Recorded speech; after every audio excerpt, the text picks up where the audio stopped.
AI is coming for your job. Like it or not, in 2025, it is a huge buzzword, was in 2024, and we're starting to see companies not even hiding it no more. They're just saying it, hey, we're gonna replace you because AI is more efficient than you are. We don't have to pay health insurance premiums, and we're just gonna get rid of you. And if you're a CEO, you have to walk this fine line between keep your workers coming to work and staying motivated, and in the back end investing into AI and say we're helping people stay more organized and more efficient, rather than just saying we're in the works of replacing you. So what am I talking about? So when you type in HR and say, hey, is HR going to be replaced by AI?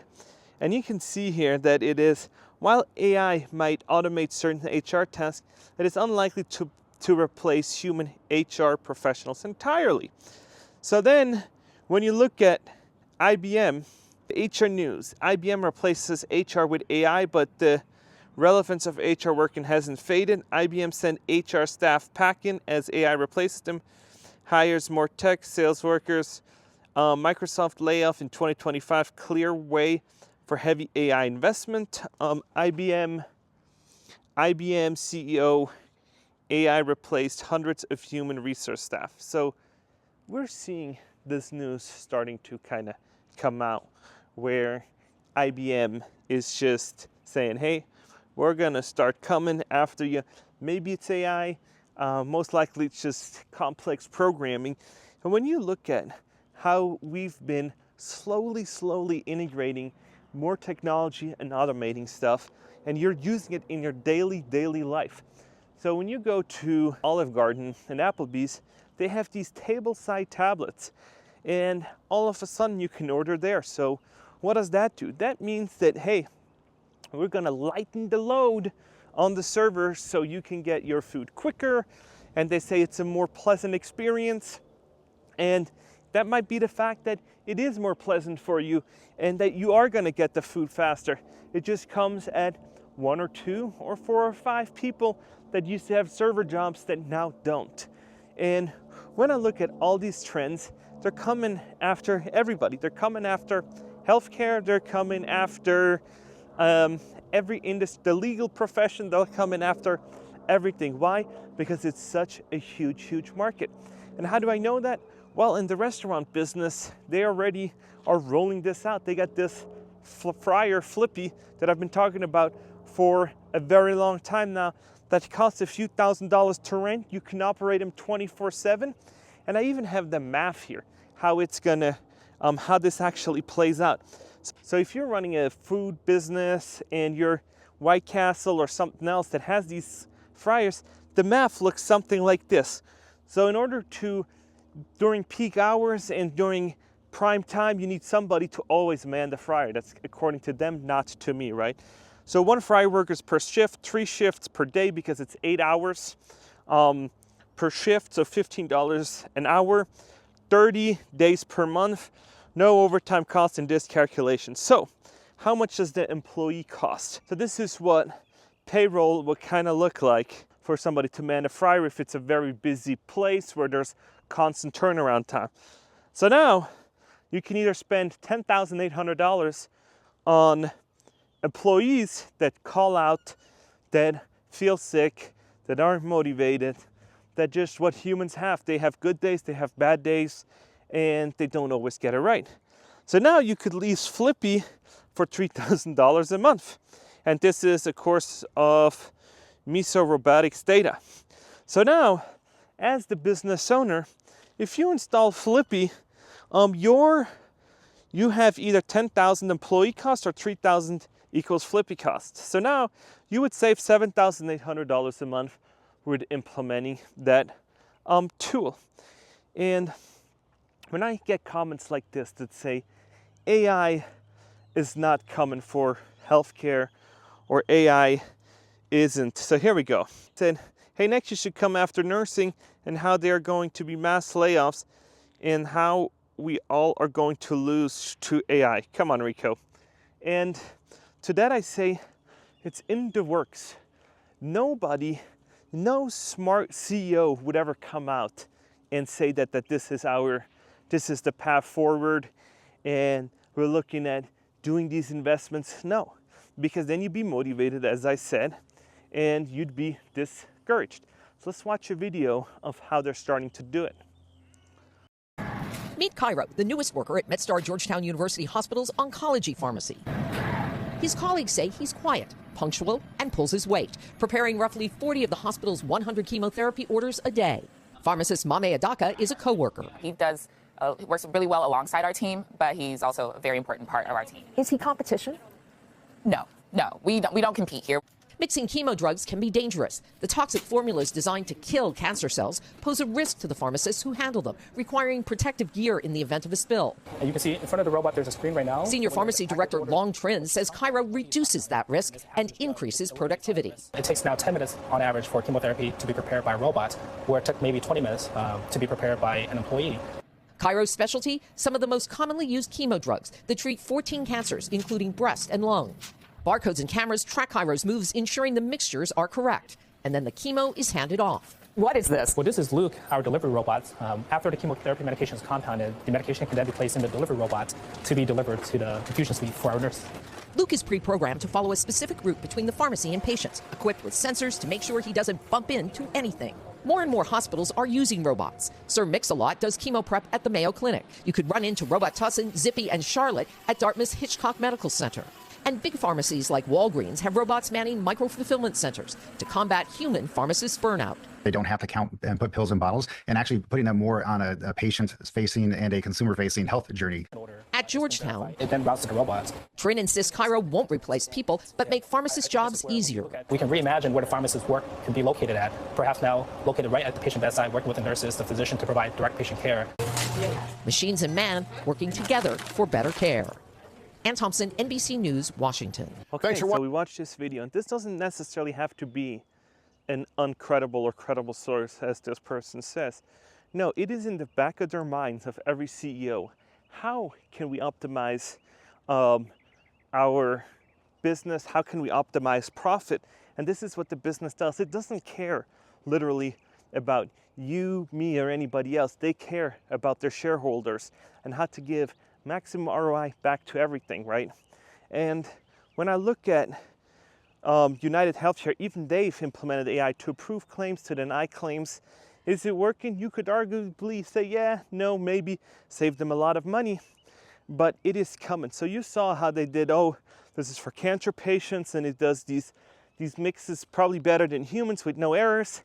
And then they have this other robot that just kind of delivers it. So it's not completely AI yet, but it is 100% in the works, where these robots talk to each other, and then it just goes from the mixer robot to the one that just delivers it.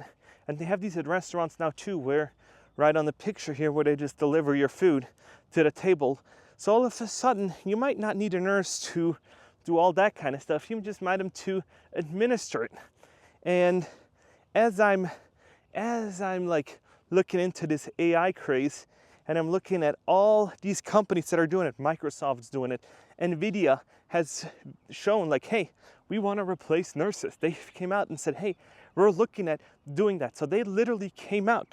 And when you look at Amazon sees warehouse robots flattening its hiring curve according to internal document.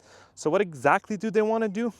Amazon has grown a fleet of warehouse robots to enhance safety and efficiency. An internal document, Amazon said that robots are crucial to flattening its hiring curve. Amazon automation could save the company $10 billion annually by 2030. So you're looking at all these savings, all these automations, and it doesn't necessarily have to be AI that's going to replace you. It can just be that you lose your job through automation. AI is just a huge buzzword as these people just throw around, and it's like, oh my gosh, I'm going to get replaced. No, you don't even necessarily need to get replaced by AI, but you might get replaced by automation, because all of a sudden you can have your own nurse talking to you on a screen, and it knows your history, your data, and you just type in some numbers, some code, and you can talk to your nurse whenever you want to. And maybe you have a real nurse pop in once in a while to help you do something or somewhere else. And it is just crazy to see that, hey, every industry is going to get shooken up by this. They've done programming. They're coming after all these industries where they say, hey, we're going to start implementing stuff where you can actually do less work and still be way, way more efficient. With GPTs and all these other ones, with OpenAI and all these other ones, you see how all these huge AI companies went to Saudi Arabia and went to the UAE to secure investments and to do all that. This all wouldn't happen if they don't think like, hey, we can use artificial intelligence, we can use automations to then first, make jobs, to create these new tools, and then to optimize them. So yeah, it is crazy to see where this is going. And as you saw, there's more and more people inside. There's more and more CEOs that are starting to come out and say, we're not going to hide it no more. We're going to let you go because we can have AI. Duolingo, AI first companies. And you're starting to see that, hey, all these companies are just in it for AI, more profitability. And that's what capitalism is supposed to look like, right? That's what the idea was. Hey, profitability gives you more jobs and all that kind of other stuff. But now we got AI, and so profitability is one thing, and now eliminating all these other jobs, a whole nother thing. And so yeah, it is coming. Automation, you can call it automation, you can call it AI, you can call it whatever you kind of want. The matter of fact is there's less job openings and way more people applying for them. And it's gonna rule your life in the next 10 to 15 years.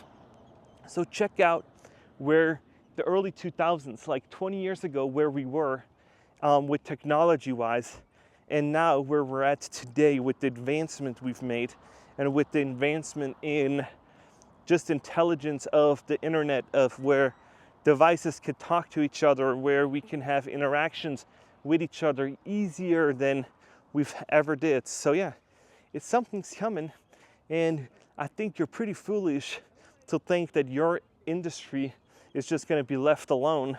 Yeah, the matter of fact is it's coming after all of them, because the bigger the market, the more they're going to invest into getting it. You see it with automation lawnmowers. You see that you can now have, but they got these robots now that do lawn cutting. So all of a sudden they're coming after all these industries, and it's just a matter of time till you'll see that, hey, they're going to cut staff because all of a sudden they're going to lighten your load. And knowledge-based jobs like teachers and all that kind of stuff, check this out. They have schools that are AI, and everybody gets their own AI teacher. So it is coming. And these people at these schools actually did better. And this was in an area where they said, hey, this is lower scores. They had lower test scores ever. And all of a sudden they ranked like top. So it's coming. You can say what you want. It's gonna revolutionize the way how we think, how we do business, and how we just handle job losses in the near future. Because we're still at a point where we need all these jobs, we need all these caretakers, we need all this. But in 10 years, who knows, right? And look at the advancements we just made in the past 2 years. So it's going to be really, really interesting. Let me know what you guys think. And yeah, if you haven't, please like and subscribe. Let me know what you guys think about all this. Am I dead off? And yeah, are you seeing the impacts too on AI? Are you seeing it, the automation part? And yeah, let me know. I still think that plumbing, electricians, all these blue collar jobs are still very, very much in demand, because I don't see a robot crawling underneath a sink trying to fix a leaking sink. But all these other ones, we'll see. Let me know, and maybe they will have those robots. I just haven't looked at it. So let me know, and I'll see you in the next one.